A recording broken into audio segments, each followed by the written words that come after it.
Manusia diciptakan ke dunia ini itu dengan membawa takdirnya masing-masing. Kejadian yang menurut kita tidak disengaja, sebetulnya itu juga bagian dari takdir yang sudah Tuhan tetapkan untuk kita. Halo semuanya, berjumpa lagi bersama Denaf Official. Dan pada kesempatan kali ini, Denaf Official akan menceritakan sebuah film keren keluaran terbaru berjudul Jaat 2025. Tapi sebelum ke ceritanya, seperti biasa Denaf Official ingin menyapa para penonton terlebih dahulu. Di antaranya, Santi dari Kalteng Muara Teweh, Didin dari Sampang Madura, Pein dari Kalimantan, Rahmat Andi Maulana, Ali Aljuari dari Bima, Hendrawan Budi Santoso, Aulia Putri dari Singapura, serta seluruh para penonton Denaf Official yang mohon maaf belum bisa tersapa semuanya. Oke, tanpa berlama-lama lagi, yuk kita langsung lanjut ke ceritanya. Let's go. Sri Lankan tigers के पूरी तरह खत्म हो चुकी थी।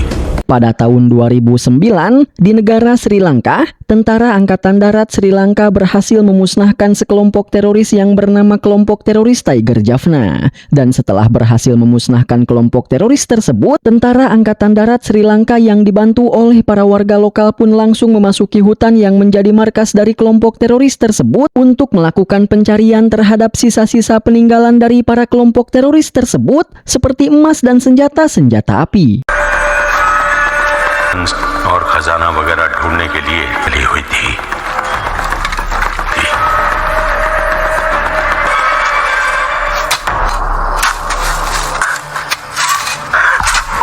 Yang setelah berhari-hari melakukan pencarian, 4 orang di antara warga lokal yang membantu militer Sri Lanka berhasil menemukan peti emas peninggalan kelompok teroris Tiger Jaffna. Namun alih-alih memberikan emas-emas ini kepada pihak militer, orang yang bernama Rana Tungga ini pun malah mengajak adiknya yang bernama Somulu serta kedua orang yang lainnya untuk melakukan pemberontakan agar mereka bisa memiliki seluruh emas-emas ini. Oleh karena itu,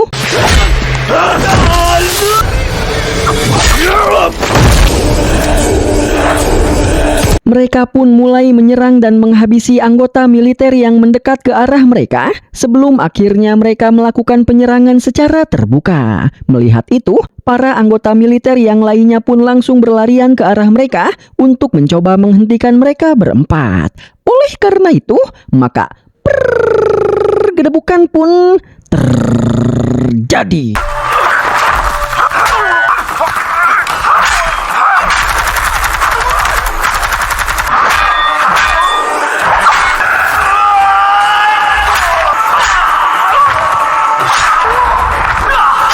Pergedebukan ini pun menimbulkan sebuah kekacauan, di mana Rana Tungga beserta adiknya Somulu dan kedua orang teman mereka berhasil menghabisi beberapa anggota militer Sri Lanka. Lalu, di tengah-tengah kekacauan yang sedang terjadi, mereka semua pun segera mengeluarkan peti emas dari dalam tanah, lalu pergi melarikan diri dengan membawa peti emas tersebut.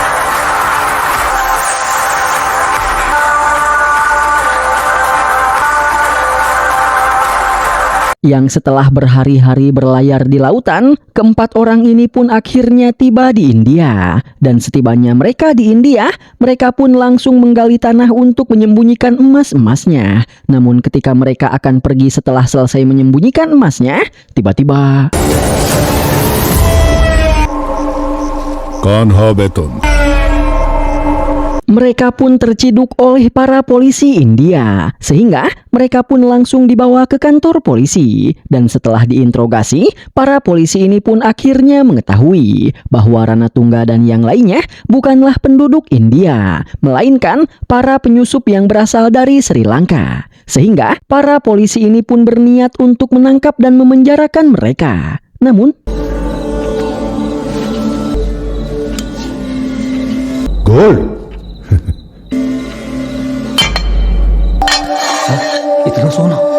Rana beserta semua rekan-rekannya mengeluarkan masing-masing satu batang emas yang mereka bawa. Yang itu artinya mereka ingin menyuap para polisi ini agar para polisi ini tidak menangkap mereka dan membiarkan mereka berempat untuk hidup di India. Di mana dengan batang-batang emas tersebut, sontak si polisi ini pun mau mengizinkan Rana dan yang lainnya untuk tinggal di India. Bahkan, si polisi ini juga membuatkan kartu identitas seperti KTP dan yang lainnya untuk mereka semua. Namun sebelumnya, si Pak CI polisi yang bernama Nunu ini memperingatkan Rana dan yang lainnya agar mereka tinggal di India dengan hati-hati dan tidak membuat masalah.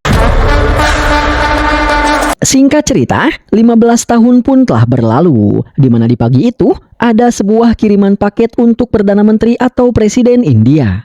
This is the parcel, Madam President. Dan ketika Perdana Menteri membuka paketnya, alangkah terkejutnya Perdana Menteri ketika ternyata isi paketnya berisi sebuah surat beserta 10 potongan jempol jari tangan manusia. Dan surat tersebut merupakan surat yang ditulis oleh seorang anak perempuan kepada yang terhormat Ibu Presiden India. Aku menulis surat ini dari desa Motupalli, sebuah desa kecil yang terletak di Prakasam, Andhra Pradesh. Dan tujuanku menulis surat ini adalah, aku ingin memberitahumu bahwa desa kami sedang menghadapi masalah yang sangat besar. Jadi, tolong bantu kami Bu, tolonglah datang ke desa kami dan lihat sendiri masalah apa yang sedang kami hadapi, agar engkau tahu tentang betapa besar dan berbahayanya masalah kami. Dan untuk membuktikan bahwa masalah kami memang adalah masalah yang sangat besar, aku juga mengirimkan jempol tangan dari saudara-saudaraku kepadamu yang telah mereka potong sendiri. अंगूठे काट कर आपको भी मैं हमारी मदद नहीं कर हमारे अंगूठे इनकी जगह Jika dalam waktu 24 jam kau tidak datang ke desa kami untuk membantu kami, maka berikutnya bukan potongan tangan kami yang akan kau lihat, melainkan potongan kepala kami yang telah terpenggal. Membaca surat tersebut, Perdana Menteri pun langsung bisa merasakan tentang betapa besar masalah yang sedang dihadapi oleh si anak yang menulis surat beserta seluruh masyarakat desa Motupalli. Sehingga Perdana Menteri pun langsung menugaskan kepala CBI yang bernama Satya Murthy untuk pergi ke Motupalli guna melakukan penyelidikan tentang masalah apa yang sedang terjadi di desa Motupalli dan untuk menyelesaikan permasalahan tersebut. कहते हैं कि ग्लोबली हम कितने develop Yes, ma'am. Jai Hind. Dan tanpa berlama-lama, Satya Murthy pun langsung berangkat di hari itu juga untuk melaksanakan tugas yang diberikan oleh Perdana Menteri. Department and a police Hyderabad. Tell all the senior officials of the sir who knows everything about the place to come. Sementara itu di desa Motupalli, ketika seorang bapak-bapak sedang membajak tanahnya, tiba-tiba alat bajaknya tersangkut sesuatu. Dan ketika si bapak memeriksa apa yang menyebabkan alatnya tersangkut, alangkah terkejutnya si bapak ini karena ternyata alatnya tersangkut dengan sebuah mayat. Melihat itu, si bapak pun segera memanggil warga lain. Dan ketika mereka mengeluarkan mayat tersebut, ternyata mayatnya bukan hanya ada satu, melainkan ada 10 mayat pemuda yang kepalanya telah terpotong.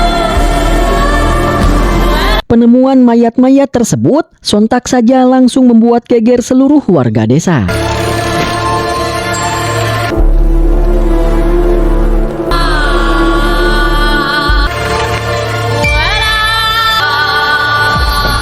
Melihat ke-10 mayat tersebut, si anak kecil yang sebelumnya mengirimkan surat untuk Perdana Menteri pun langsung bisa mengetahui bahwa 10 mayat tersebut merupakan orang-orang yang sebelumnya memotong jari-jari mereka untuk dikirimkan kepada Perdana Menteri. Begitupun dengan para warga yang lainnya yang juga langsung bisa mengenali siapa mayat-mayat tersebut meskipun kepala mereka telah terpotong.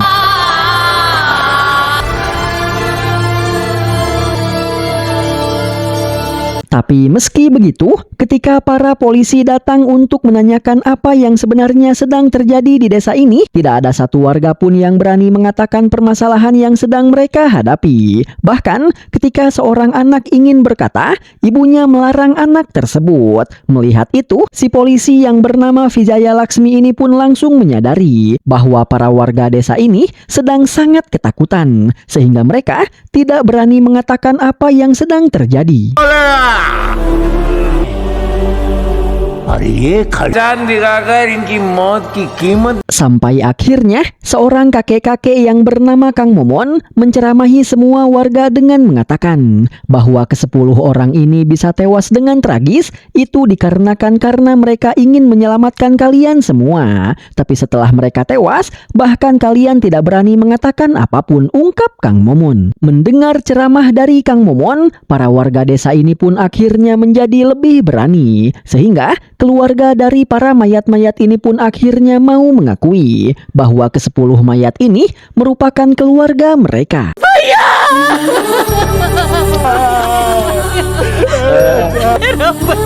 गई माँ गई आपको बोलो बताओ किसने किया ये सब हो रहा है अभी Oleh karena itu, dari sini Vijaya Laksmi dan kita semua pun akhirnya mengetahui bahwa semua ini adalah perbuatan dari Ranatungga. Sehingga Vijaya Laksmi pun segera menelpon atasannya yang bernama Sunil untuk meminta Sunil memberikan surat perintah penangkapan terhadap Ranatungga. Namun Sunil tidak mau memberikannya karena Sunil takut dan tidak berani berurusan dengan Ranatungga. Bahkan Sunil memerintahkan Vijaya Laksmi untuk tutup mata terhadap kasus Ranatungga dan tidak usah ikut campur karena Ranatungga merupakan sosok berbahaya yang tidak akan bisa mereka lawan. Namun meski sudah diperingatkan tentang seberapa berbahayanya sosok dari Ranatungga, Vijaya Laksmi yang merupakan seorang polisi jujur tidak mau mendengarkan Sunil dan tetap berangkat ke rumah Ranatungga untuk menangkapnya. Namun कोई आगे नहीं जाएगा राणा दूंगा मुझसे नहीं होगा madam di tengah-tengah perjalanan, seorang polisi memberhentikan perjalanan karena dia takut kepada Ranatungga. Sehingga dia tidak mau ikut dengan Vijaya Laksmi untuk menangkap Ranatungga. Dan tidak hanya satu orang, tapi seluruh polisi laki-laki juga merasakan ketakutan yang sama. Sehingga mereka semua memutuskan untuk pulang dan tidak ikut dengan Vijaya Laksmi. मुझसे भी नहीं होगा मैडम नमस्ते मैडम तुम में से किसी को जाना है हम सब आपके साथ Sehingga kini hanya tinggal tersisa para polisi perempuan. Tapi meski begitu, para polisi perempuan ini tetap menguatkan tekadnya untuk menegakkan keadilan dengan menangkap Ranatungga. Sehingga meski sebagian rekan mereka memutuskan untuk pergi, mereka tetap berangkat ke rumah Ranatungga untuk menangkapnya.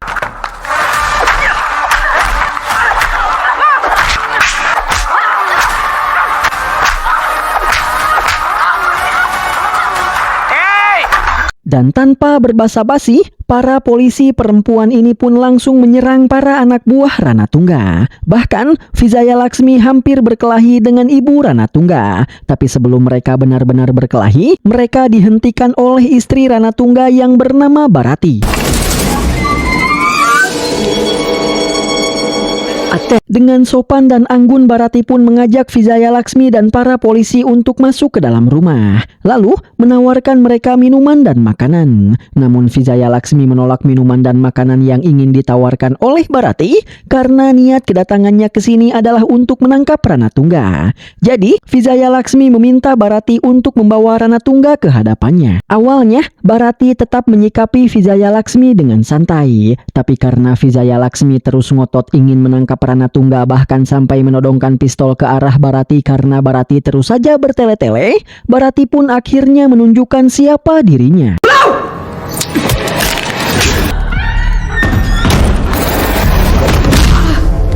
Yang setelah berhasil menaklukkan Laksmi dengan satu serangan, Barati pun mengatakan, "Laksmi, sebelum datang ke sini kau seharusnya menyadari bahwa selain seorang polisi, kau juga adalah seorang wanita," ungkap Barati yang kemudian meminta seluruh anak buahnya untuk membuka seragam Vijaya Laksmi beserta seluruh para polisi yang lainnya.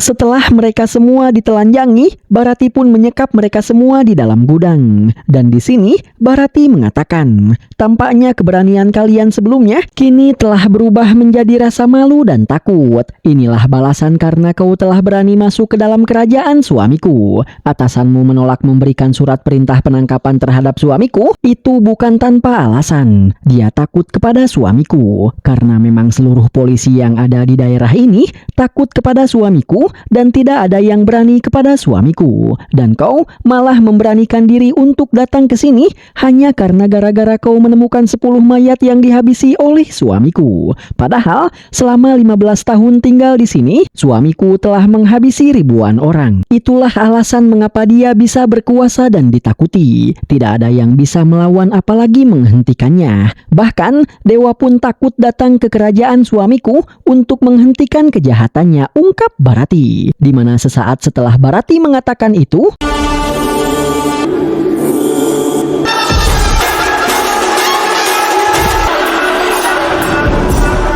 di tempat lain, kita pun akan diperlihatkan dengan sosok seorang pria pengembara yang sedang mendatangi sebuah stasiun untuk melakukan sebuah perjalanan. Yang karena kita belum mengetahui siapa pria misterius ini, maka kita akan terlebih dahulu memanggilnya dengan sebutan Tarman.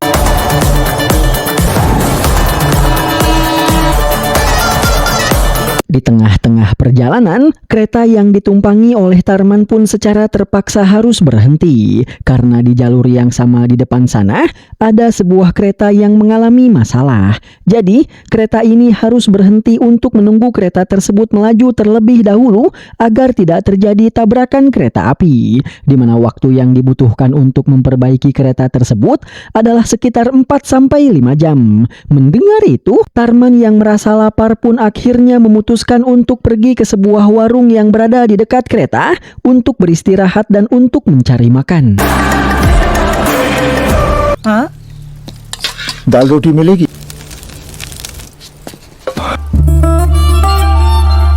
Namun baru saja Tarman mulai memakan makanan yang dia pesan, tiba-tiba ada sekelompok preman yang juga datang ke warung tersebut, di mana para preman ini secara tidak sengaja menyenggol makanan yang sedang dimakan oleh Tarman hingga makanan tersebut terjatuh.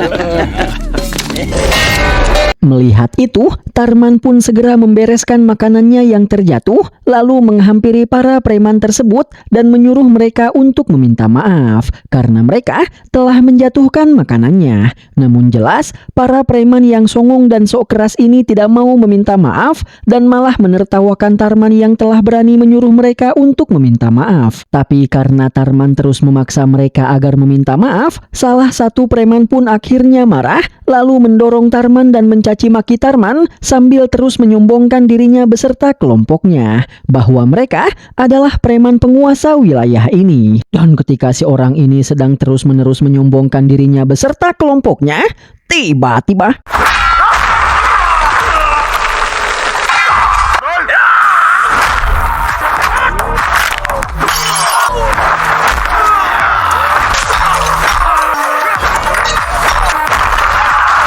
Tarman pun langsung menghabek dan menghajar para preman yang songong dan sok keras ini. Melihat itu, para preman rekan mereka yang berada di luar pun segera berlarian ke dalam warung untuk membantu rekan-rekan mereka guna melawan Tarman. Dan melihat banyak orang mengepungnya, Tarman sama sekali tidak gentar dan tidak merasakan takut sama sekali. Sehingga para preman ini pun langsung berinisiatif untuk mengeroyok dan menghajar Tarman. Oleh karena itu, maka gedebukan pun terjadi.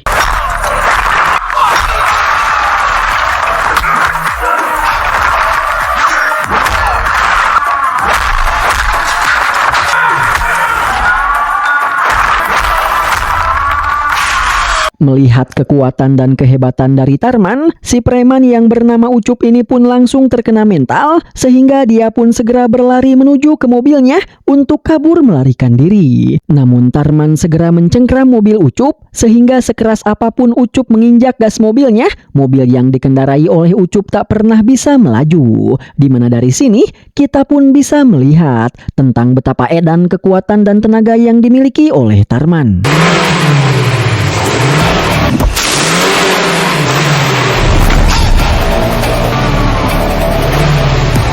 Lalu, Tarman pun kembali menyuruh Ucup untuk meminta maaf kepadanya. Namun alih-alih meminta maaf, Ucup justru malah kembali menyombongkan dirinya bahwa dia merupakan anak buah dari penguasa seluruh wilayah ini. Di mana bos dari Ucup tersebut bernama Ram Subba Reddy! तो वो बोले Namun alih-alih gentar atau merasa takut, Tarman justru mengatakan, apakah dia akan meminta maaf kepadaku? Tanya Tarman sambil mengajak Ucup untuk mempertemukan dia dengan Ram Subaredi. Karena Tarman ingin melihat sehebat apa itu Ram Subaredi. हाँ 20 लड़की कोटलूर से आ रहा है सोमलन्ना Ram Sementara itu di kediamannya, Ram Subaredi sedang mempersiapkan pernikahan putrinya, di mana Ram Subaredi ini merupakan seorang preman yang kini telah menjadi seorang politisi, dan Ram Subaredi merupakan anak buah dari Somulu. Kalian masih ingat kan siapa Somulu? Dia adalah adik dari Rana Tungga. हाँ ठीक है काफी है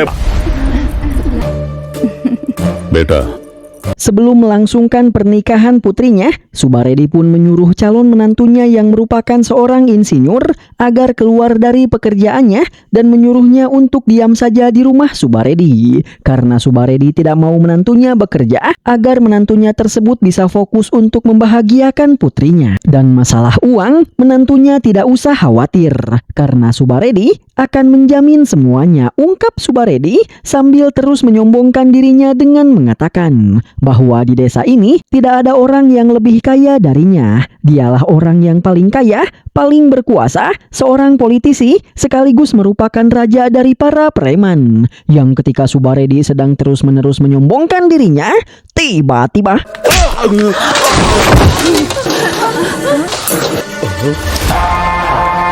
datanglah Tarman yang langsung menggaplok Subaredi hingga dia tikusruk. Dan tanpa menjelaskan apapun, Tarman pun langsung mengatakan, sorry बोल mendengar itu, Subaredi pun sontak merasa bingung tentang mengapa dia tiba-tiba saja harus meminta maaf. Sehingga Tarman pun menjelaskan kronologinya, bahwa sebelumnya Ucup telah menjatuhkan makanan milik Tarman. Dan karena Ucup tidak mau meminta maaf, Tarman pun akhirnya menghajar Ucup habis-habisan. Setelah itu, alih-alih meminta maaf, Ucup malah menyebut namamu. Sehingga aku pun datang ke sini untuk menuntut tanggung jawab darimu atas perbuatan anak buahmu. Jadi cepat minta maaflah dan aku akan pergi. Tapi alih-alih meminta maaf, Subaredi yang juga merupakan seorang preman sombong, dia pun malah menyuruh seluruh anak buahnya untuk menghajar dan mengeroyok Tarman.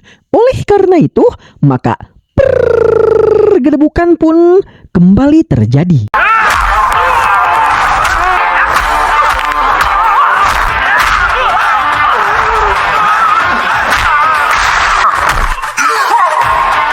Setelah melihat kehebatan Tarman, alih-alih meminta maaf, Subaredi justru malah mengatakan, jika bosku mengetahui apa yang telah kau lakukan kepadaku, maka dia pasti tidak akan memaafkanmu. Dia pasti akan menghajarmu, menyiksamu, lalu menelanjangi dirimu, dan menghabisimu di depan semua orang. Dan alih-alih merasakan takut, Tarman justru menanyakan tentang siapa bos dari Subaredi tersebut. Dan Subaredi menjawab bahwa bosnya bernama Somulu. Mendengar itu, Tarman pun kembali bertanya.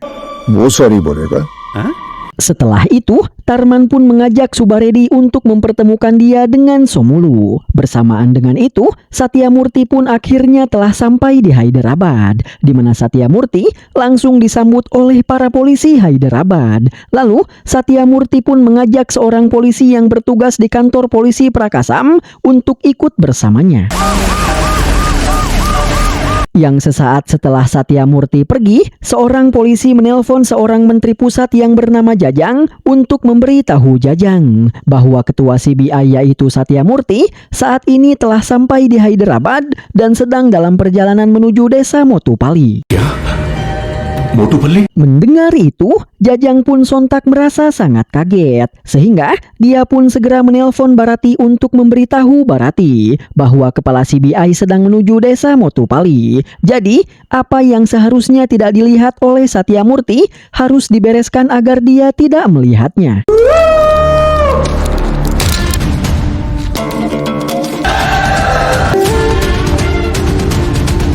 Sementara itu, saat ini Somulu beserta beberapa anak buahnya sedang berada di kantor pendaftaran dan telah menyiksa lalu memaksa para karyawan di kantor ini untuk mengecap dokumen-dokumen kosong. Di mana dari sini kita akan bisa melihat bahwa si Somulu ini merupakan orang yang sangat arogan, kejam, brutal, serta sangat songong dan petantang petenteng, serta selalu merasa paling kuat. Di mana ketika Somulu sedang kembali menganiaya salah satu karyawan di kantor ini, bersamaan dengan itu, Tarman pun akhirnya telah tiba di kantor ini dengan membawa Subaredi dan Ucup beserta para anak buahnya yang lain. Sehingga ketika Somulu sedang kembali melanjutkan aktivitasnya untuk mengecap dokumen-dokumen kosong tersebut, tiba-tiba ada seseorang yang mengetuk pintu. Dan ketika Somulu menyuruh beberapa anak buahnya untuk mengecek siapakah orang yang mengetuk pintu, tiba-tiba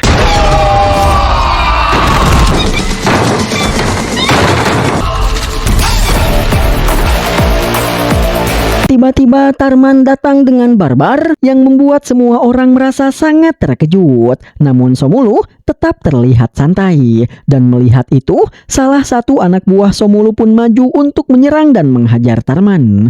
Namun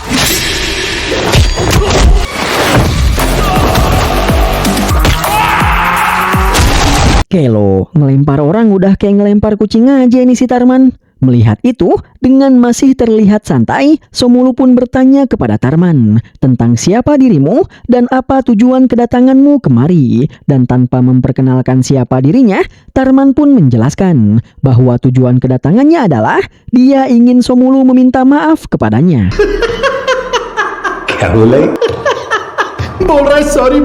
Mendengar itu, sontak Somulu pun merasa sangat bingung mengapa dia harus meminta maaf. Sehingga di sini, Tarman pun menceritakan kronologi permasalahannya kepada Somulu. Yang ketika Somulu telah mengerti permasalahannya, Tarman pun kembali menyuruh Somulu untuk meminta maaf. Namun jelas Somulu menolaknya karena meminta maaf itu tidak ada di dalam kamusnya. Sehingga di sini, alih-alih meminta maaf, Somulu pun malah menyuruh seluruh anak buahnya untuk memberikan Tarman pelajaran karena telah berani-berani mencari masalah dengannya. Melihat itu, dengan senang hati Tarman pun bersiap untuk meladeni seluruh anak buah Somulu. Oleh karena itu, maka gedebukan pun terjadi.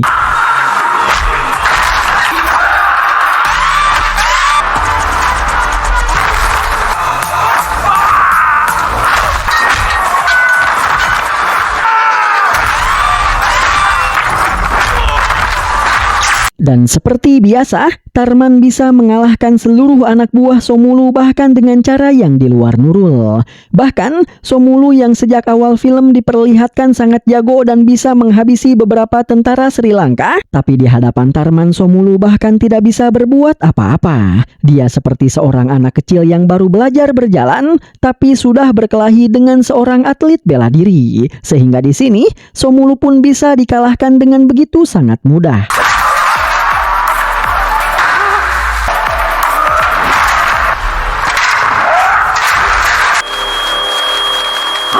Dan kekalahan ini jelas merupakan pukulan telak bagi dirinya. Karena dengan kekalahan ini, itu telah menghancurkan harga diri dan martabatnya. Dan melihat Somulu yang bisa dibuat tidak berdaya, membuat para karyawan di kantor ini pun merobek dokumen-dokumen kosong yang sebelumnya mereka cap. Karena memang sejak awal mereka tidak mau mencap dokumen-dokumen ini. Tapi karena mereka tidak berdaya melawan Somulu, mereka pun akhirnya terpaksa mengecapnya. Sementara Tarman yang akhirnya berhasil mengalahkan Somulu, dia pun kembali menyuruh Somulu untuk meminta maaf.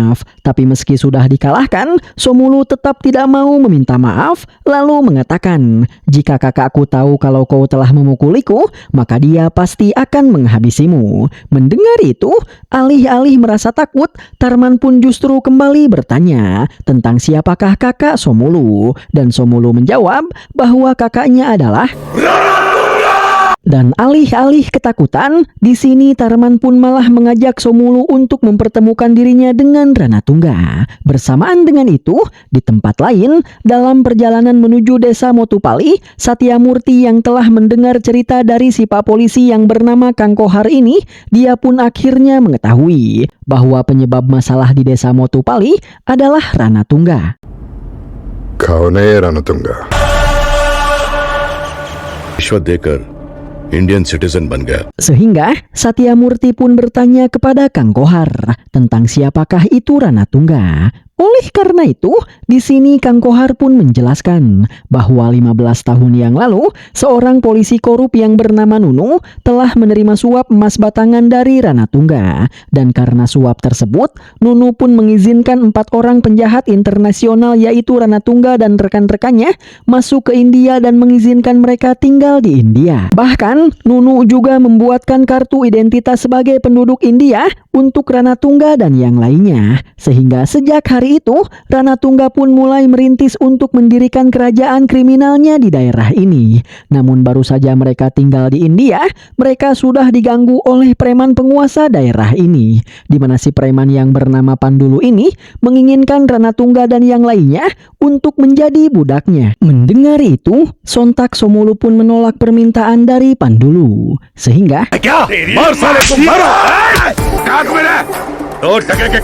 Somulu pun sebenarnya ingin melawan, tapi Ranatungga melarangnya. Sehingga Somulu pun tidak jadi melawan dan hanya mendengarkan seluruh perkataan yang dikatakan oleh Pandulu dengan wajah yang sangat kesal.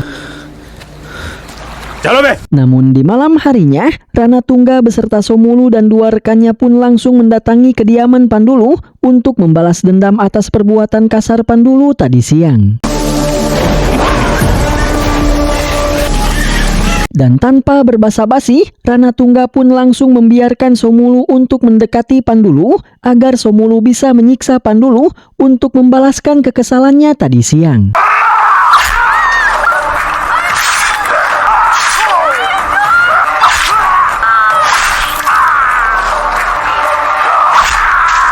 Yang ketika Somulu telah merasa puas menyiksa Pandulu, Somulu beserta 2 orang rekannya pun melemparkan Pandulu ke atas. Kemudian Ranatungga melemparkan sebuah tombak, sehingga Pandulu terjatuh tepat ke atas tombak tersebut yang membuat Pandulu tewas seketika. Ranatungga pun duduk di dekat mayat Pandulu sampai hari berubah menjadi siang. Lalu Ranatungga pun berkata kepada mayat Pandulu, "Jika kau hanya menghinaku atau mencaci maki diriku, aku akan bisa terima. Tapi kau telah menyentuh dan menampar Somulu saudaraku. Itulah sebabnya aku menghabisimu," ungkap Ranatungga. Yang mana dari perkataannya ini kita bisa mengetahui tentang seberapa besar Ranatungga menyayangi Somulu. Dan tak lama setelah itu, para polisi pun datang ke rumah Somulu. Dan Nunu yang melihat bahwa kekacauan tersebut diakibatkan oleh Ranatungga, sontak Nunu pun menjadi sangat marah. Karena sebelumnya, Nunu telah mewanti-wanti Ranatungga agar tidak membuat masalah. Namun alih-alih mendengarkan cacian dan makian dari Nunu, Ranatungga pun memenggal kepala Nunu di hadapan semua orang. Melihat itu, membuat semua orang sontak merasa sangat ketakutan dengan kekejaman dan kebrutalan yang ditunjukkan oleh Ranatungga. Sehingga Ram Subaredi yang tadinya merupakan anak buah Pandulu, dia pun berbalik dan memutuskan untuk menjadi pengikut Ranatungga. Setelah itu, Ranatungga pun membawa kepala Nunu berjalan-jalan mengelilingi desa untuk menyebarkan teror ketakutan. Di mana hal itu membuat seluruh warga desa menjadi merasa sangat takut terhadap sosok Ranatungga. Dan berawal dari rasa takut yang ia tanamkan di hati para masyarakat, dia pun mulai mendirikan kerajaannya, di mana Ranatungga terus melakukan pembantaian dan pembunuhan terhadap setiap orang yang berani melawannya, yang membuat dia semakin ditakuti.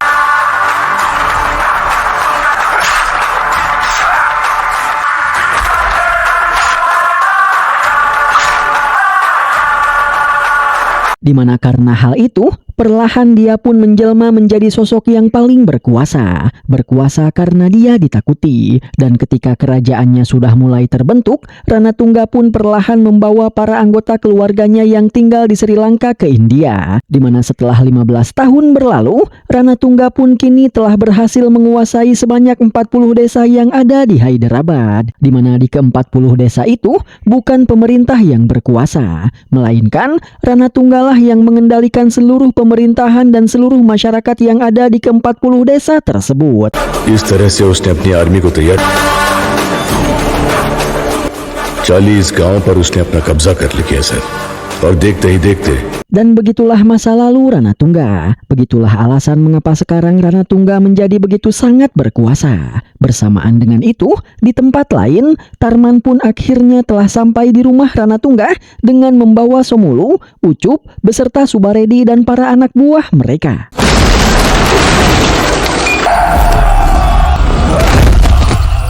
Dan alih-alih datang dengan sopan, Tarman justru datang dengan cara yang super barbar. Sehingga para anak buah Rana Tungga pun langsung mengepung dan mengeroyok Tarman. Namun seperti biasa, Tarman bisa meratakan mereka semua dengan sangat mudah.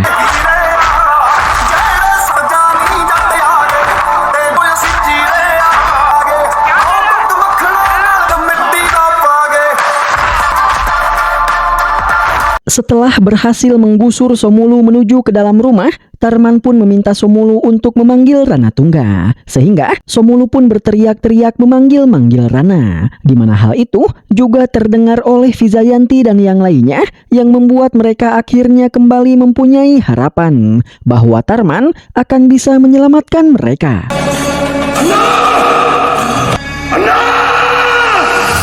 Dan mendengar suara teriakan Somulu, Rana pun sontak segera pergi untuk menghampiri Somulu. Yang sesampainya di hadapan Tarman, Rana pun bertanya kepada Tarman tentang siapa Tarman dan ada perlu apa Tarman datang ke rumahnya. Oleh karena itu, Tarman pun menjelaskan kronologi kejadiannya kepada Rana. Lalu, Tarman pun meminta Rana untuk meminta maaf kepadanya. Kau mau minta maaf atau mau mengajakku kepada bosmu sama seperti mereka mengajakku ke hadapanmu, ungkap Tarman. Mendengar seluruh cerita Tarman, Rana pun perlahan berjalan ke hadapan Tarman. Dan tiba-tiba,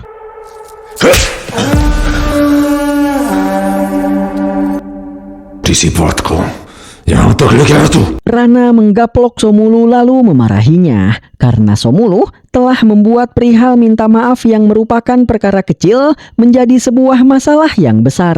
Setelah itu, Rana pun menghampiri Tarman dan mengatakan, "Aku adalah bos dari mereka semua. Akulah orang yang paling berkuasa di sini.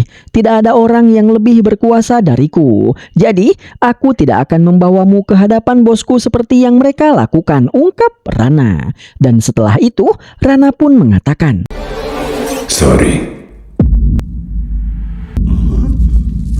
ya, Rana dengan entengnya meminta maaf kepada Tarman yang membuat semua orang merasa sangat terkejut karena mereka kira Rana akan bersikap kasar kepada Tarman. Bahkan ketika Tarman meminta Rana untuk mengatakannya sekali lagi tanpa keberatan sama sekali, Rana kembali mengatakan maaf kepada Tarman. Karena ternyata meskipun Rana adalah orang yang kejam dan merupakan seorang ketua gangster yang brutal, tapi Rana sangatlah dewasa dan apa yang dia lakukan itu selalu didasari dengan pertimbangan yang matang. Sehingga Rana tidak mau mempermasalahkan hal kecil layaknya para anak buahnya.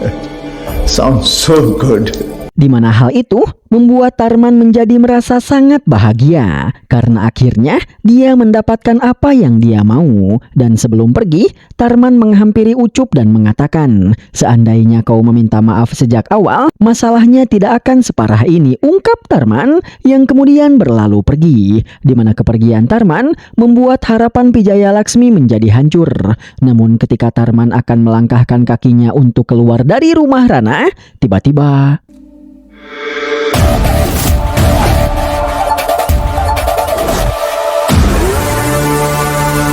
Tiba-tiba dia teringat dengan kejadian-kejadian di saat awal dia bertemu dengan Ucup sampai akhirnya dia bertemu dengan Rana. Di mana di sepanjang perjalanannya, Tarman melihat banyak sekali kejanggalan.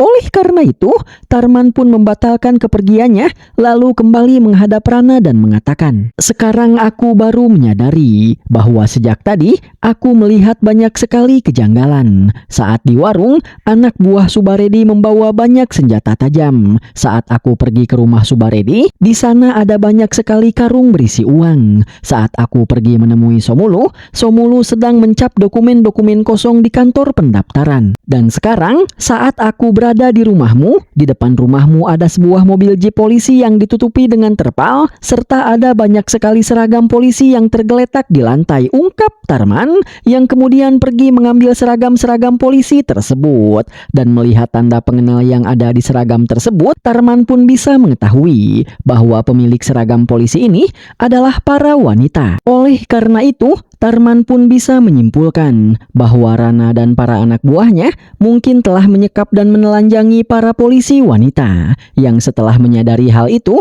dengan mengikuti jejak darah yang ada di lantai, Tarman pun berhasil menemukan ruangan tempat di mana Vijaya Laksmi dan yang lainnya disekap. Sehingga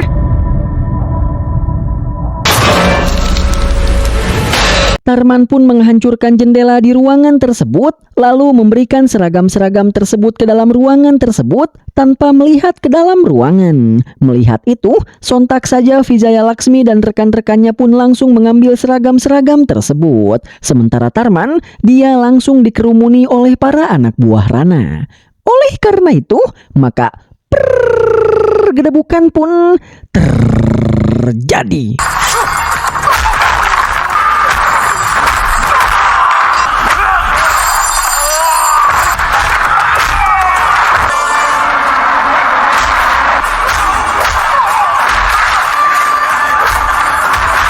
Melihat itu, Rana pun akhirnya memutuskan untuk turun tangan langsung dalam menghadapi Tarman, di mana Rana langsung pergi untuk mengambil sebuah senjata. Tapi untungnya, Tarman berhasil menangkis tembakan-tembakan yang dilesatkan oleh Rana. Sampai pada akhirnya, mereka berdua pun saling menodongkan senjata karena Tarman juga ternyata memiliki senjata. Dan di sini, Tarman mengatakan bahwa dia akan menganggap selesai semua masalah di antara mereka jika Rana mengizinkan Tarman pergi dengan membawa Vijaya Laksmi beserta rekan-rekannya. Namun jelas Rana tidak mengizinkan Tarman pergi dengan membawa mereka. Dan di tengah-tengah emosi Rana yang sedang membeludak, Bharati menghampiri Rana lalu membujuk Rana agar Rana mau membiarkan Tarman pergi. Di mana Bharati memberikan sebuah isyarat kepada Rana kalau mereka masih mempunyai sesuatu yang lebih penting yang harus mereka kerjakan daripada mengurusi persoalan tentang Tarman. Mendengar itu, Rana pun akhirnya mau mengalah dan mau membiarkan Tarman pergi dengan membawa para polisi. जा लेके जा इनको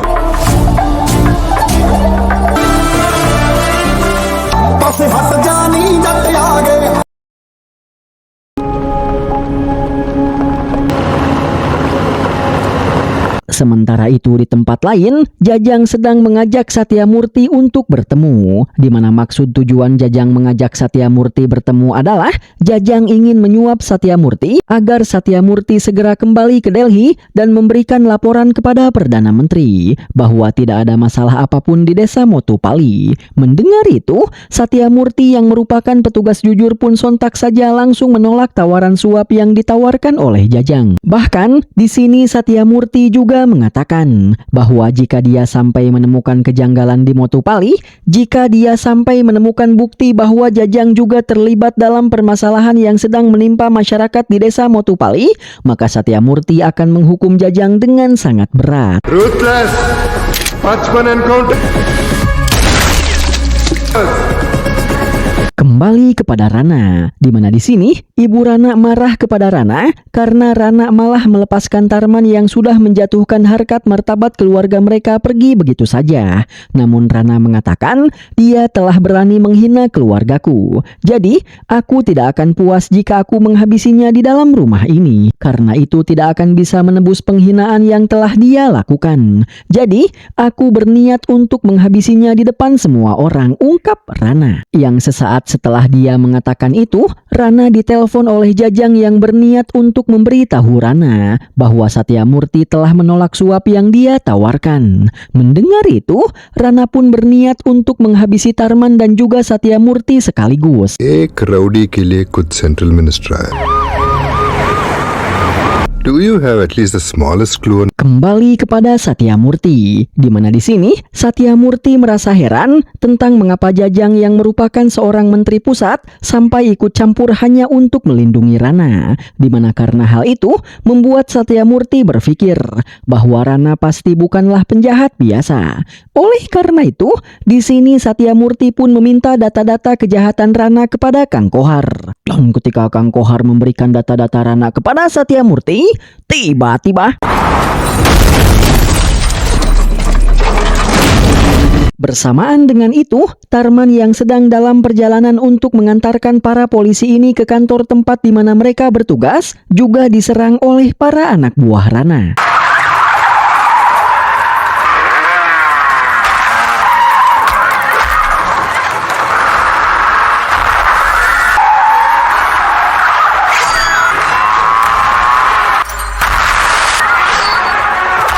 Awalnya, Tarman pun masih bisa merespon serangan tersebut dengan baik karena Tarman berhasil kabur sambil mengalahkan beberapa anggota dari para penyerang. Tapi ternyata jumlah orang-orang yang menyerangnya terus bertambah menjadi semakin banyak yang membuat Tarman akhirnya mulai kewalahan. Sehingga dia pun menyerahkan kendali mobilnya kepada Vijaya Laksmi. Sementara dia akan menghadapi para penyerang. Namun sebuah tabrakan mobil yang dia kendarai membuat Tarman terlempar dan terjatuh dari mobil. Tidak hanya Tarman, tapi salah satu anggota dari para penyerang berhasil menarik dan menjatuhkan salah satu anggota polisi yang bernama Divi. Melihat itu, para polisi pun segera memutar arah untuk kembali menjemput Divi yang terjatuh. Begitupun dengan Divi yang berusaha berlari untuk bisa kembali naik ke dalam mobil. Tapi sayangnya, Divi terlambat karena sebelum dia bisa menaiki mobil, dia berhasil ditikam oleh salah seorang anggota penyerang. Sementara itu, Tarman sedang disibukkan oleh para anggota penyerang yang lainnya.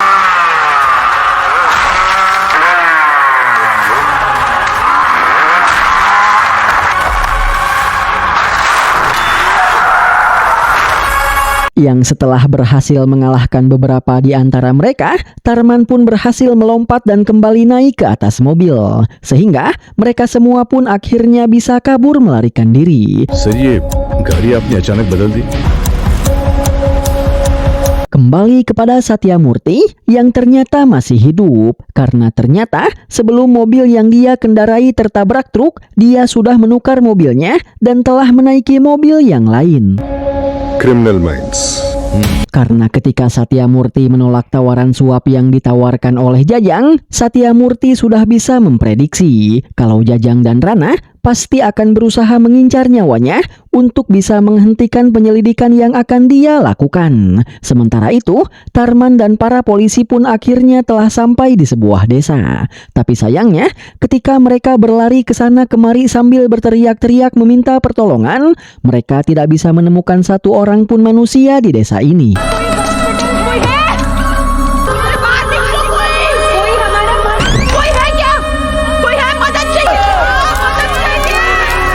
Sampai akhirnya, ketika Divi mengatakan kalau dia ingin air minum, Tarman pun segera meletakkan Divi, lalu berlarian ke sana kemari untuk mencari orang guna meminta air minum. Yang setelah cukup lama dia berlarian ke sana kemari namun tak kunjung berhasil menemukan orang untuk dimintai bantuan, akhirnya ada seorang nenek-nenek yang datang dengan membawa air.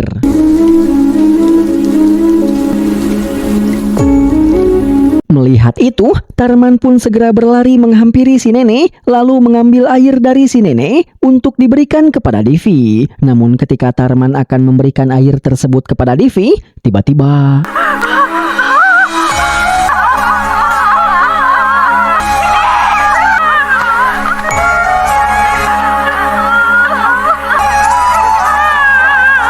Divi pun keburu meninggal dunia. Dan ketika mereka sedang bersedih atas kematian Divi, tiba-tiba Vijaya Laksmi mendapatkan sebuah telepon dari Rana Tungga. Sehingga Vijaya Laksmi pun segera memberikan teleponnya kepada Tarman. Yang ketika Tarman mengangkatnya, Rana mengatakan, "Teriakan kematian dari polisi itu, sepinya desa itu, apa kau suka hadiah dariku?" tanya Rana kepada Tarman. Setelah itu, Rana mengatakan, "Itu baru sebuah permulaan. Karena sebentar lagi, aku akan menghabisi seluruh polisi wanita yang bersamamu. Dan setelah itu, aku akan membuatmu bersujud memohon ampun di depanku sebelum akhirnya aku juga akan menghabisimu," ungkap Rana. Yang sesaat setelah Rana menutup teleponnya, Tarman pun bertanya, bagaimana bisa dia tahu apa yang sedang terjadi? Dan mengapa desa ini kosong dari para penduduk? Apa yang sebenarnya terjadi dengan desa ini? Dan mengapa kalian semua bisa berada di rumah Rana Tungga? Tanya Tarman. Mendengar itu, Vijaya Laksmi pun menjawab bahwa sebelumnya dia menemukan 10 mayat yang tewas dalam keadaan kepala yang sudah terpotong. Yang setelah aku membujuk para warga desa, akhirnya mereka pun mau memberitahuku bahwa mayat-mayat tersebut dihabisi oleh Ranatungga. Itulah sebabnya aku pergi untuk menangkap Ranatungga meskipun atasanku tidak mengizinkannya. Namun setelah kami sampai di rumah Rana, di saat kami disekap dan kami diperkaos oleh para anak buah Ranatungga, kami menemukan sebuah fakta yang sangat mengerikan. Oleh karena itu, maka di sini kita akan dibawa ke dalam flashback Vijaya Laksmi. तुझे पता है ये कहानी कहाँ शुरू हुई? Di mana ketika itu, Bharati menceritakan sebuah kisah kepada Vijaya Laksmi dan yang lainnya tentang alasan mengapa Ranatungga melakukan semua ini. Sehingga di sini kita akan dibawa ke dalam flashback di dalam sebuah flashback. Sir 2 महीने के बाद आज ये meeting set हुई। जो भी कहना। Nice meeting you, sir. Welcome.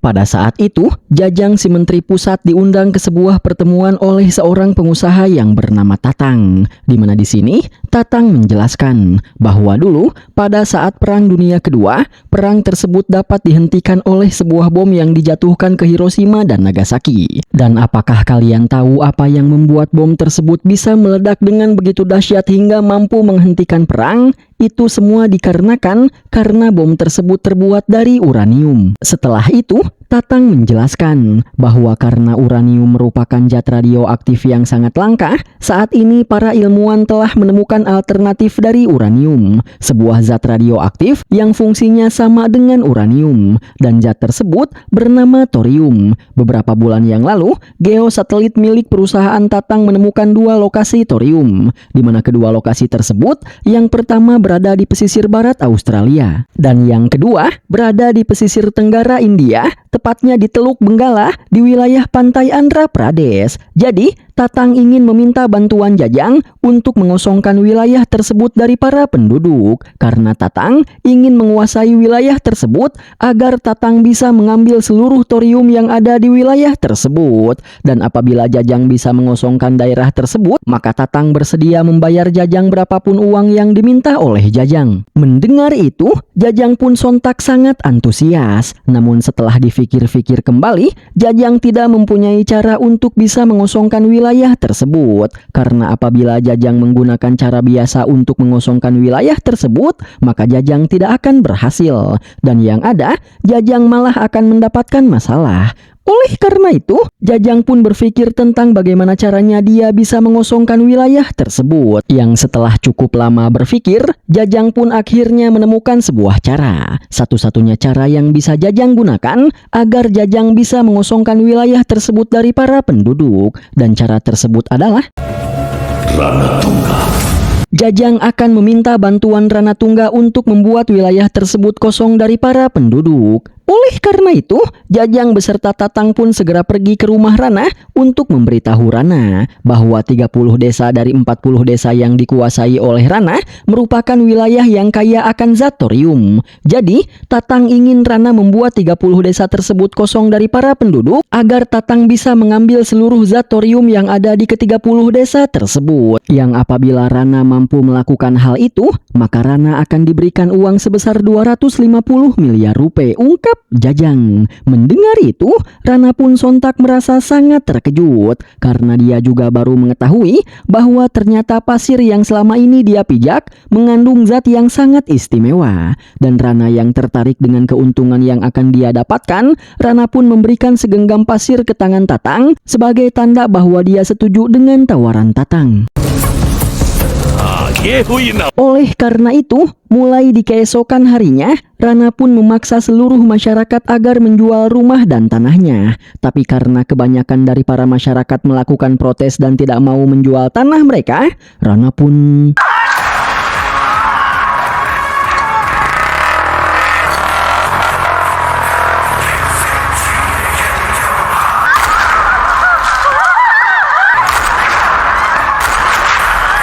tanpa berkompromi langsung menghabisi seluruh orang-orang yang melakukan protes dengan cara yang kejam serta brutal di hadapan semua orang. Di mana hal itu membuat semua orang merasa ngeri dan ketakutan, sehingga akhirnya mereka pun bersedia untuk menjual tanah mereka. Namun ternyata ada seorang wanita yang berusaha melakukan perlawanan dengan memfoto dan memvideo aktivitas Rana, lalu dia pun membuat sebuah rekaman video yang menyatakan bahwa Rana telah mengambil tanah milik para warga yang ada di ke-30 desa pesisir pantai Andhra Pradesh, sehingga kini banyak masyarakat desa yang secara terpaksa pergi meninggalkan kampung halaman mereka. Jadi, aku mohon kalau pemerintah mau membantu kami untuk menyelesaikan permasalahan ini, ungkap si wanita ini. Tapi sayangnya, si wanita ini malah mengirimkan video tersebut kepada Jajang, karena dia kira kalau Jajang adalah menteri yang baik, padahal dialah dalang yang sebenarnya. Oleh karena itu, Jajang pun langsung memberitahu tentang video tersebut kepada Rana, sehingga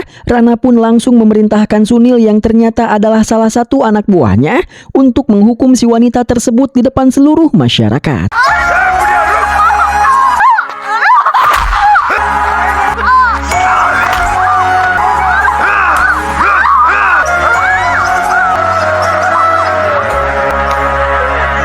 Sehingga Sunil langsung menyiksa dan menganiaya si wanita tersebut yang ternyata adalah anak dari si nenek yang memberikan air untuk Divi. Bahkan Sunil juga merobek baju si wanita lalu menelanjangi si wanita di depan seluruh masyarakat. Dan begitulah akhir dari cerita Vijaya Laksmi yang ditambahkan dengan cerita si nenek, dimana karena kejadian tersebut, karena rasa malunya akibat ditelanjangi dan dipermalukan di depan banyak orang, anak si nenek pun mengalami depresi dan kini menjadi gila. Dimana Tarman yang mendengar cerita tersebut, Tarman pun bertanya, begitu banyak ketidakadilan yang terjadi di sini, apakah tidak ada satu orang pun yang berani melawan ketidakadilan ini? Tanya Tarman. Dan si nenek menjawab bahwa dari 30 desa, ada satu desa yang berani melakukan protes dan perlawanan. Dan desa itu adalah desa Motupalli.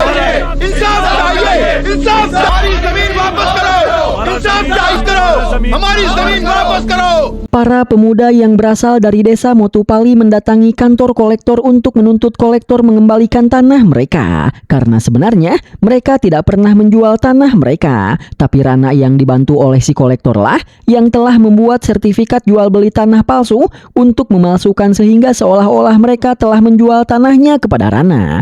Tapi alih-alih menanggapi dengan baik, si kolektor pun malah meminta para polisi untuk menangkap dan menganiaya mereka semua.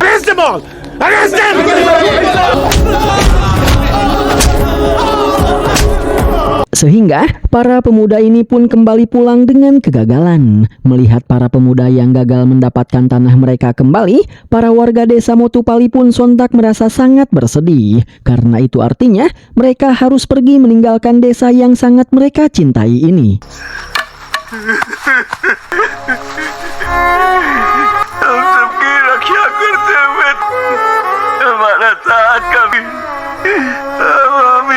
Para warga desa yang tidak punya pilihan lain dan sudah merasa putus asa kalau mereka pasti tidak akan bisa mendapatkan kembali tanah mereka, mereka pun akhirnya pergi untuk bersiap-siap membereskan barang-barang mereka, karena mereka akan segera pergi meninggalkan desa. Namun ada 10 orang pemuda yang masih bertahan dan tidak mau menyerah begitu saja. Lalu ada juga seorang anak perempuan yang menghampiri ke-10 pemuda tersebut, di mana si anak ini mengatakan bahwa mungkin mereka masih bisa menyelamatkan desa ini dengan meminta bantuan kepada Perdana Menteri. Oleh karena itu, dengan bimbingan dari ke-10 pemuda ini, si anak pun menulis sebuah surat untuk dikirimkan kepada Perdana Menteri atau Presiden India, yang ketika akhirnya mereka telah menyelesaikan suratnya untuk membuat Perdana Menteri tidak mengabaikan surat mereka dan agar Perdana Menteri percaya kalau mereka memang sedang menghadapi masalah yang sangat besar, ke-10 orang pemuda ini pun memotong ibu jari tangan mereka untuk dikirimkan kepada Perdana Menteri bersama suratnya.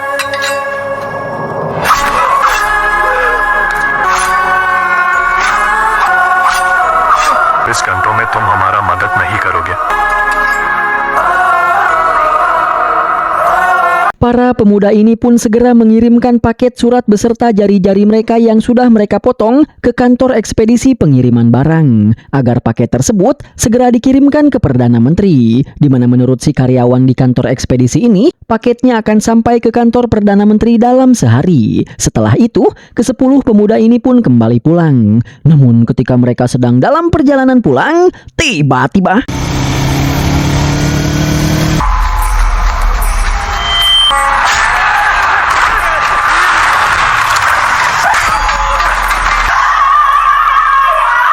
Barati datang dan langsung memenggal salah satu pemuda dari ke-10 pemuda tersebut hingga membuat kepalanya terpisah dari tubuhnya. Sehingga dari sini kita pun bisa menyimpulkan bahwa meskipun Barati adalah seorang wanita yang terlihat anggun, tapi dia tidak kalah kejam dari suaminya yaitu Ranatungga. Dan tidak hanya sampai di situ, tapi Barati juga datang bersama Ranatungga dan para anak buahnya, di mana mereka langsung menyerang dan mengeroyok ke-10 pemuda ini lalu menghabisi mereka dengan cara yang sama, yaitu dengan cara dipenggal kepalanya.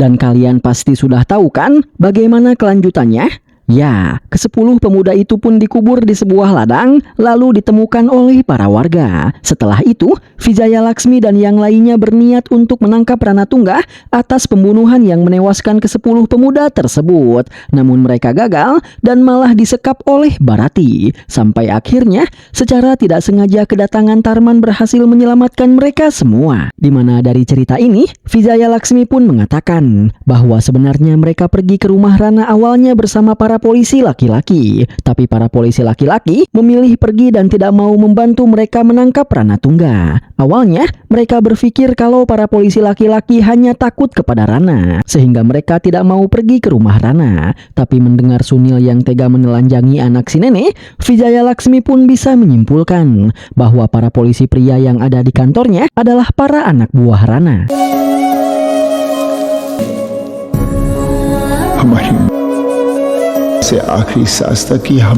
Mendengar cerita dan kesedihan para polisi serta si nenek, setelah menguburkan mayat Divi, Tarman pun menghampiri si nenek lalu mengatakan bahwa dia berjanji kalau dia akan membalaskan seluruh penderitaan yang selama ini dirasakan oleh para warga desa kepada Rana. Dan cara yang akan dilakukan oleh Tarman untuk membalas dendam adalah dengan cara menghabisi Ranatungga, ungkap Tarman.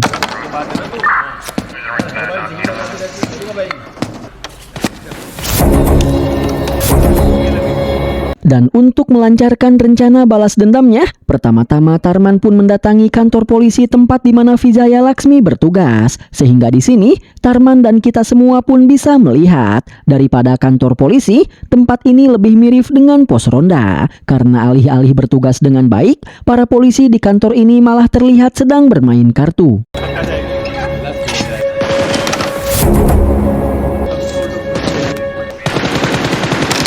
Sir एक कंप्लेंट लिखवानी है उधर जा। Lalu, Tarman pun menghampiri seorang polisi untuk membuat sebuah keluhan. Dan ketika si polisi ini menulis keluhan yang akan dibuat oleh Tarman, Tarman pun bercerita bahwa tadi pagi saat aku sedang makan di sebuah warung, makananku disenggol oleh sekelompok preman hingga terjatuh. Kusuruh para preman tersebut untuk meminta maaf, tapi karena mereka tidak mau meminta maaf, maka kuhajar saja mereka habis-habisan. Tapi alih-alih meminta maaf, dia malah membawaku ke tempat bosnya yaitu Ram Subaredi. Akhirnya, kusuruh Subaredi untuk meminta maaf atas kelakuan anak buahnya. Tapi karena Subaredi juga tidak mau meminta maaf, kuhajar juga dia habis-habisan. Dan alih-alih meminta maaf, Subaredi juga malah membawaku ke tempat bosnya yang bernama Somulu. Jadi, kusuruh Somulu untuk meminta maaf. Tapi karena dia juga tidak mau meminta maaf, akhirnya kuhajar dia habis-habisan.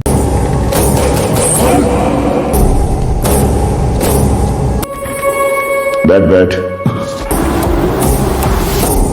Mendengar Tarman yang menghajar Somulu, sontak seluruh polisi pun menjadi sangat terkejut. Setelah itu, Tarman melanjutkan ceritanya. Setelah dihajar, Somulu tetap tidak mau meminta maaf dan malah mengajakku ke rumah kakaknya yaitu Ranatungga. Ranatungga memang meminta maaf, tapi aku tidak merasa puas. Jadi, ku hajar seluruh anak buahnya di hadapan Ranatungga. Mendengar itu, Sunil pun menghampiri Tarman lalu mengatakan, "Kau telah menghajar banyak orang, tapi kau sok-sokan ingin membuat sebuah tuntutan." Dan Tarman menjawab, "Itu hanyalah sebuah kronologinya saja. Dan laporan yang ingin aku buat adalah, saat aku berada di rumah Ranatungga, aku menemukan para polisi wanita yang disekap oleh Ranatungga," ungkap Tarman, yang kemudian memanggil Vijaya Laksmi dan yang lainnya.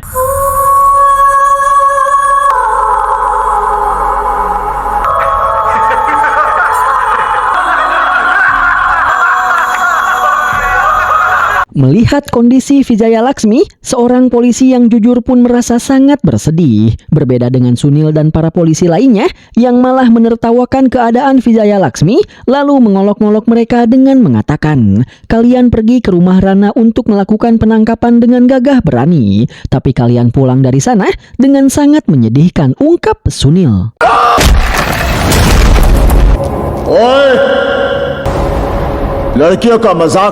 Mendengar olokan Sunil, Tarman pun marah lalu mencaci maki Sunil bahwa Sunil sama sekali tidak pantas berkata demikian. Selain itu, Tarman juga mencaci maki Sunil karena sebagai seorang polisi, bukannya menegakkan keadilan, Sunil justru malah menjadi anak buah Ranatungga dan membantu Ranatungga dalam melakukan setiap aksi kejahatannya, ungkap Tarman, yang kemudian merobek seragam Sunil karena menurut Tarman Sunil sama sekali tidak pantas memakai seragam tersebut. Kalian sama sekali tidak layak memakai seragam ini, karena seragam ini melambangkan kekuatan, keyakinan, dan kepercayaan yang diberikan oleh rakyat. Mereka memberimu seragam ini agar dengan seragam ini kau bisa melindungi rakyat, tapi kau malah bersekongkol dengan musuh rakyat dan menyalahgunakan kekuasaan dari seragam ini, ungkap Tarman. Namun di tengah-tengah ungkapan perkataan Tarman, tiba-tiba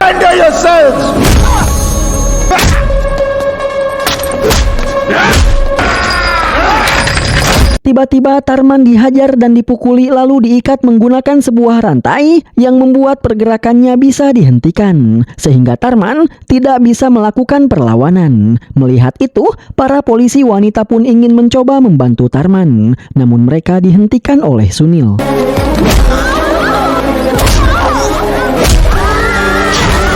Setelah berhasil menangkap Tarman, Sunil pun menelpon rumah Ranatungga untuk memberitahu Ranatungga bahwa dia telah berhasil menangkap Tarman yang sebelumnya telah mengacau di rumah Ranatungga. Tapi ternyata Ranatungga sedang tidak ada dan yang mengangkat teleponnya adalah Somulu. Sehingga Somulu pun menyuruh Sunil untuk terus menahan Tarman karena Somulu akan segera berangkat ke kantor polisi untuk menghabisi Tarman. Yang setelah menutup teleponnya, Somulu pun berkata kepada Barati bahwa dia akan pergi ke kantor polisi untuk menghabisi Tarman. Jadi, saat Ranatungga pulang nanti, tolong beritahu kakak kalau aku sedang pergi ke kantor polisi.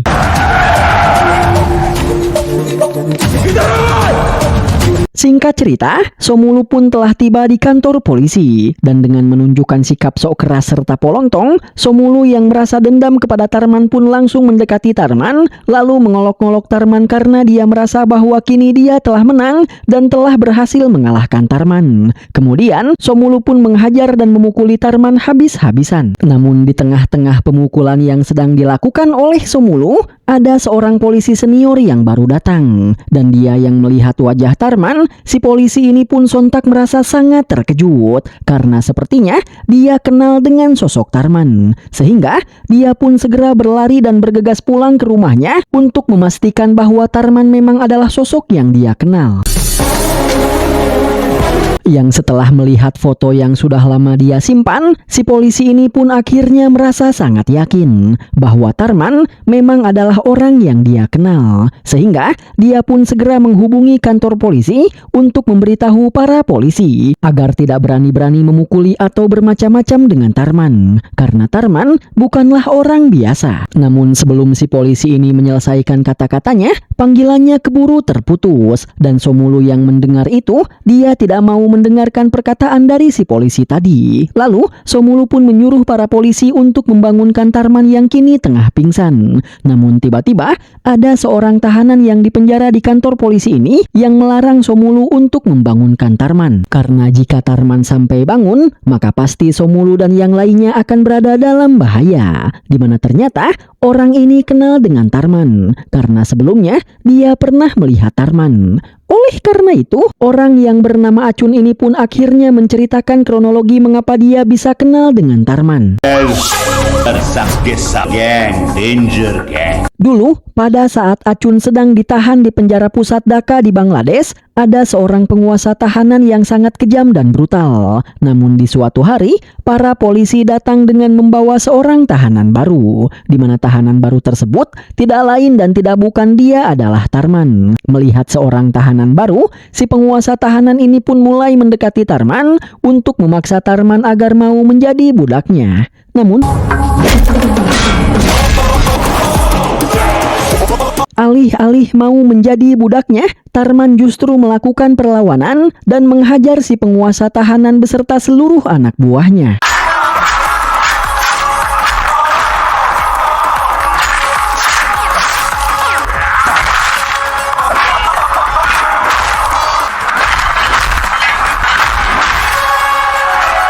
Dan begitulah cerita tentang pertemuan Acun dengan Tarman. Tapi alih-alih mendengarkan peringatan yang diberikan oleh Acun, Somulu tetap merasa percaya diri dan yakin kalau dengan bantuan dari para anak buahnya beserta para polisi, dia akan bisa mengalahkan dan menghabisi Tarman. Apalagi kini Tarman sudah terluka dan dalam keadaan tidak berdaya. Sehingga Somulu pun menyuruh salah satu anak buahnya untuk memeriksa apakah Tarman sedang pingsan atau telah tewas. Dan ketika salah satu anak buah Somulu pergi untuk memeriksa Tarman, tiba-tiba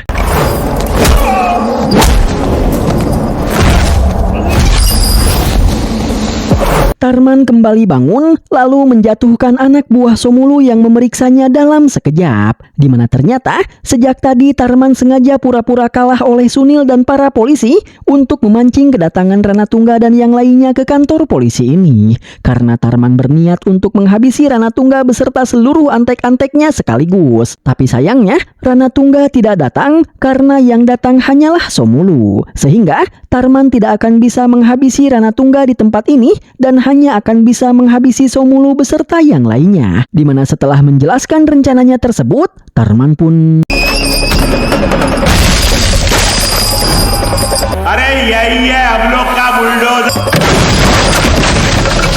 Tarman pun melepaskan rantai yang mengikatnya dengan cara mematahkan tiang yang menjadi tempat diikatnya rantai tersebut. Setelah itu, Tarman pun lanjut menghajar para anak buah Somulu beserta para polisi korup yang ada di kantor polisi ini. Dan bodohnya, meskipun telah melihat betapa kuat dan hebatnya Tarman, bukannya pergi melarikan diri, Somulu beserta kelompoknya dan para polisi malah mencoba untuk melawan dan mengeroyok Tarman. Dan tentu saja, urusan berantem, Tarman mah ayo-ayo aja lah, siapa takut. Oleh karena itu, maka gedebukan pun kembali terjadi.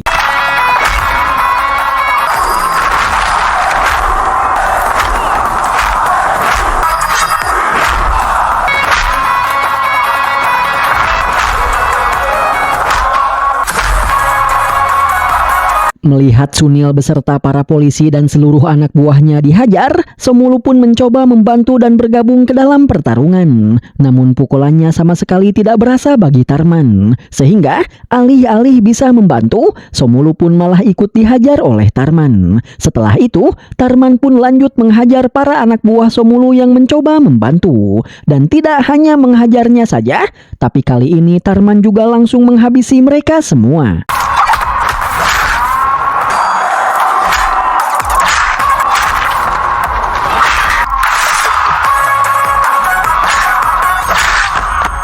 Setelah mengalahkan seluruh anak buah Somulu, Tarman pun menjatuhkan Sunil lalu merantainya. Kemudian, Tarman pun menyuruh Vijaya Laksmi dan para polisi wanita untuk menghajar Sunil yang telah melakukan banyak kejahatan. Sehingga, tanpa keraguan sedikit pun, para polisi wanita ini pun menghajar Sunil yang merupakan atasan mereka habis-habisan. Dimana setelah mereka puas menghajar Sunil, Tarman pun akhirnya mengirim Sunil untuk COD-an dengan malaikat maut. Kemudian, Tarman dan para polisi wanita pun bekerja sama untuk menghajar dan menghabisi rekan Somulu yang dulu datang ke India bersamanya dengan cara memenggal kepalanya. Dan Somulu yang melihat salah satu rekannya terpenggal, dia pun sontak merasa sangat marah. Sehingga Somulu pun kembali mencoba untuk menyerang Tarman. Namun lagi-lagi, usaha Somulu hanya berakhir sia-sia saja. Karena alih-alih bisa mengalahkan Tarman, malah dialah yang berhasil ditangkap oleh Tarman.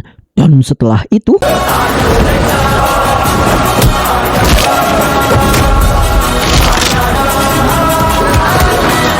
sehingga dengan begitu, Somulu pun akhirnya bisa dikirim menuju alam baka. Dimana setelah berhasil meratakan Somulu beserta Sunil dan seluruh anak buahnya, Tarman pun menggantung mereka semua. Melihat itu, si bapak yang merupakan polisi jujur pun merasa sangat bahagia.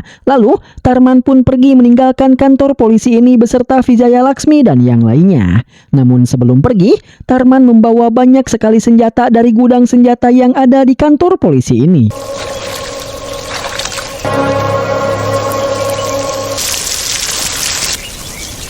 Yang setelah cukup lama Tarman pergi, Rana beserta para anak buahnya yang tersisa pun akhirnya datang ke kantor polisi untuk menyusul Somulu. Sehingga di sini, Rana pun akhirnya bisa melihat bahwa adik tersayangnya yaitu Somulu telah tewas meregang nyawa. Di mana hal ini membuat Rana menjadi sangat marah. Dan di tengah-tengah kemarahannya, Tarman menelpon Rana untuk mengatakan, "Selama ini kau telah banyak melakukan pembunuhan, dan sekarang aku telah menghabisi adikmu. Jadi, sekarang rasakanlah betapa sakitnya kehilangan seseorang yang kau sayangi. Karena rasa sakit itu adalah rasa sakit yang selama ini dirasakan oleh orang-orang yang keluarganya kau bantai tanpa ampun," ungkap Tarman. Kemudian, Tarman pun mengatakan, "Tidak usah repot-repot mencariku, karena akulah yang akan datang mencarimu untuk menghabisi dirimu," ungkap Tarman. Yes. सो जो फोटो आपने भेजी है Kembali kepada Satya Murti, di mana Satya Murti yang sebelumnya telah mengirimkan foto Rana Tungga ke kantor pusat CBI agar kantor pusat CBI mencari informasi mengenai Rana Tungga, kini dia kembali ditelepon oleh salah seorang petugas di kantor tersebut. Di mana di sini si petugas ini menjelaskan bahwa setelah dia melakukan penyelidikan tentang Rana Tungga, ternyata Rana Tungga bukanlah seorang penjahat biasa. Karena hasil pemindaian wajahnya itu sangat cocok sekali dengan seorang penjahat internasional yang bernama Mutufel Karikalan. Kemudian, si petugas pun kembali melanjutkan bahwa Mutufel Karikalan bukanlah seorang penjahat biasa, melainkan dia adalah wakil komandan dari kelompok teroris Tiger Jaffna. BTW, kalian masih ingat kan tentang kelompok teroris Tiger Jaffna? Ya, itu adalah kelompok teroris yang berhasil dimusnahkan oleh Angkatan Darat Sri Lanka di awal film.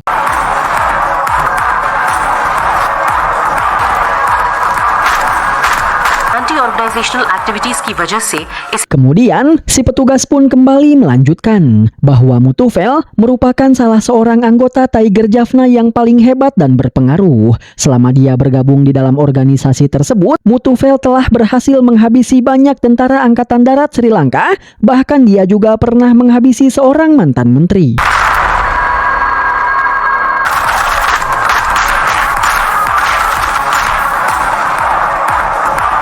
Tapi karena sebuah pelanggaran, Mutufel pun diusir dan dikeluarkan dari kelompok Tiger Jaffna, ungkap si petugas ini. Sehingga dari sini, kita pun akhirnya bisa mengetahui bahwa Rana Tungga ternyata adalah sebuah identitas palsu. Karena nama aslinya adalah Mutufel Karikalan. Dan dulunya, Mutufel adalah wakil komandan di kelompok Tiger Jaffna. Sehingga tak heran, saat di awal film, Mutufel alias Rana Tungga bisa menghabisi banyak anggota militer Sri Lanka. Sementara itu, Tarman yang sudah menyusun rencana untuk menghabisi Mutufel, dia dihampiri oleh Laksmi dan yang lainnya. Di mana di sini Laksmi bertanya kepada Tarman tentang siapakah sebenarnya Tarman. Namun ketika Tarman akan menjelaskan siapa dirinya, scene pun kembali berpindah kepada Satyamurti. Di mana di sini Satyamurti yang akhirnya mengetahui bahwa penyebab masalah di desa Motupalli adalah seorang teroris berbahaya, dia pun segera menelpon kantor pusat militer India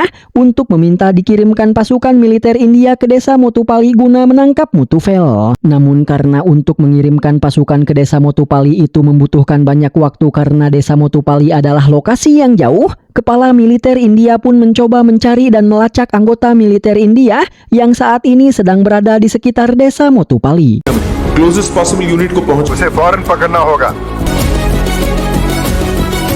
Yang setelah selesai melakukan pelacakan, akhirnya si kepala militer pun menemukan seorang anggota militer India yang saat ini sedang berada di sekitar desa Motupalli. Mendengar itu, Satyamurti pun sontak saja langsung melakukan protes karena satu anggota militer India saja itu tidak akan cukup untuk menangkap Mutufel yang merupakan seorang teroris berbahaya. Jadi, Satyamurti meminta dikirimkan satu pasukan batalion, bukan hanya satu orang saja. Namun si kepala militer menjelaskan bahwa satu orang ini merupakan seorang pasukan khusus. Dia merupakan seorang agen yang spesial. Dia merupakan seorang komando yang kekuatan dan kehebatannya itu setara dengan 1000 orang anggota militer. Jadi, percayalah kepadaku, kau tidak perlu satu pasukan batalion, karena cukup hanya dengan satu orang ini saja, itu sudah cukup untuk menangkap Mutufel. Dan orang ini bernama brigadier Baldev Pratap Singh. Brigadir Baldev Pratap Singh. Dan coba tebak siapakah itu Baldev? Ya, kalian benar. Dia adalah Tarman.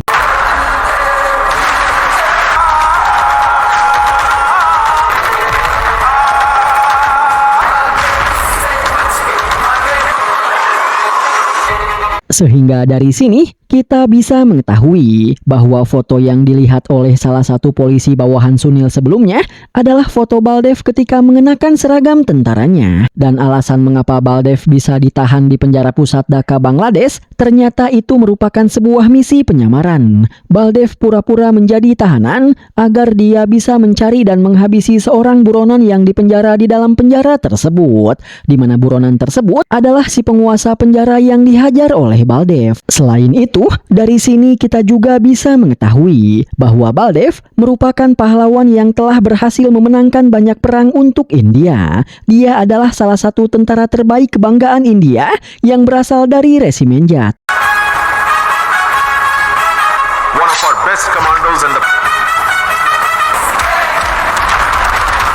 Sementara itu, Tatang sudah menyiapkan banyak uang untuk menyelesaikan rencananya, di mana kini Tatang sudah berhasil memegang dan memiliki seluruh dokumen tanah dari 29 desa yang dia inginkan. Sehingga kini, Tatang hanya tinggal menunggu dokumen tanah dari desa Motupalli yang belum dia dapatkan. Yang mana tak lama setelah itu, Mutufel alias Ranatungga pun datang ke tempat Jajang dan Tatang berada dengan membawa seluruh warga desa Motupalli.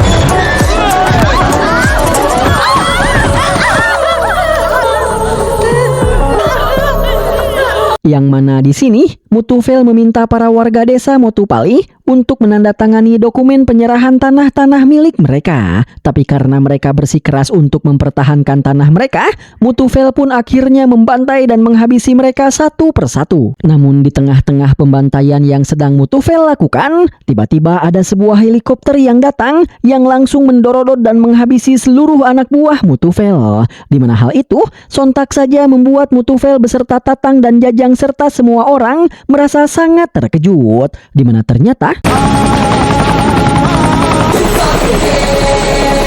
ya, dia adalah Baldev. Di mana di sini dengan persenjataan yang dia bawa, Baldev pun langsung mendorodot dan menembaki Mutufel beserta para anak buahnya dan membantai mereka semua tanpa ampun. Dan tidak hanya menembaki seluruh anak buah Mutufel, tapi Baldev juga menghancurkan uang-uang milik Tatang serta menghancurkan dokumen-dokumen penyerahan tanah milik para warga desa. Sehingga dengan begitu, rencana yang telah disusun matang oleh Jajang, Tatang serta Mutufel untuk menguasai tanah dari 30 desa kini telah hancur dalam sekejap.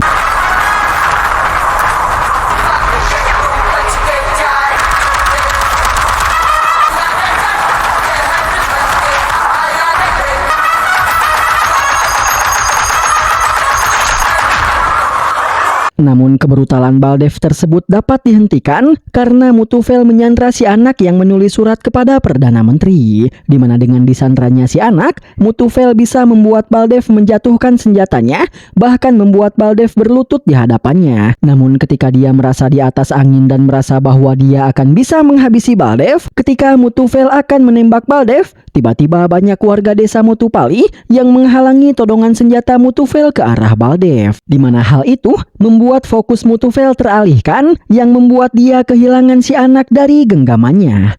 Dan tiba-tiba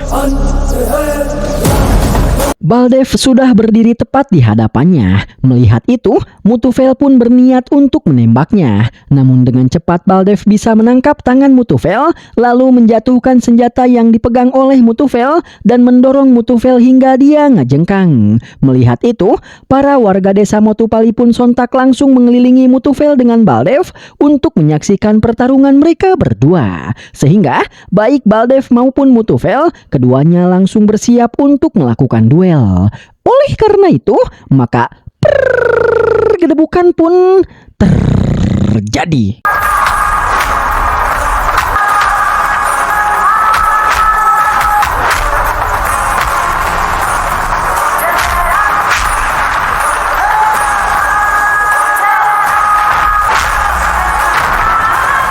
Pertarungan di sini sangatlah jauh dari kata epik menurut saya, karena koreografi pertarungannya tidaklah bagus. Namun pada intinya, meskipun berhasil melakukan sedikit perlawanan, tapi level kekuatan Mutufel sangatlah jauh di bawah Baldev. Sehingga pada akhirnya Baldev pun bisa mengalahkan dan menjatuhkan Mutufel. Yang ketika Mutufel telah berhasil dibuat tidak berdaya, Baldev pun mengambil sebuah rantai, lalu mengikatkannya ke leher Mutufel. Setelah itu, Baldev melemparkan rantai tersebut ke arah para warga desa, sehingga para warga desa yang selama ini diperbudak oleh Mutufel, mereka pun bersama-sama menggantung Mutufel yang membuat Mutufel pergi ke alam baka untuk selama-lamanya. Sementara itu, Laksmi dan yang lainnya pergi ke rumah Mutufel untuk menangkap Bharati. Namun Bharati yang tidak mau ditangkap, dia pun memilih untuk melakukan bundir.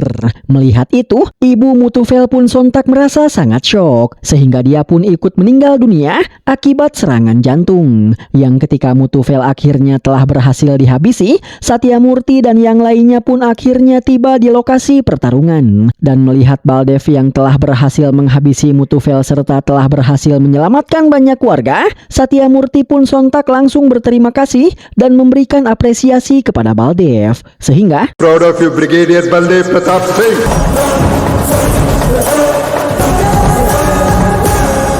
Dan ketika Baldev akan pergi untuk melanjutkan perjalanannya kembali, si anak yang menulis surat pun berteriak memanggil Baldev, lalu berlari ke arah Baldev dan memeluknya sebagai tanda ucapan terima kasih.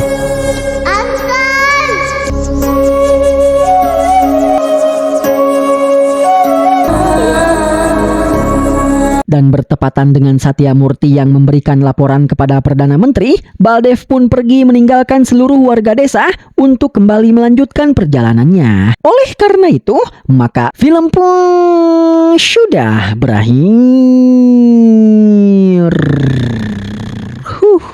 Film ini emang keren guys, tapi sayangnya di akhir film tidak diceritakan bagaimana nasib Tatang dan juga Jajang. Pesan yang bisa kita ambil dari film ini adalah jangan pernah mencari masalah dengan orang yang sedang lapar, hehe. Oke, sampai di sini dulu pertemuan kita kali ini ya lur. Terima kasih bagi dulur-dulur yang sudah menonton dari awal hingga akhir.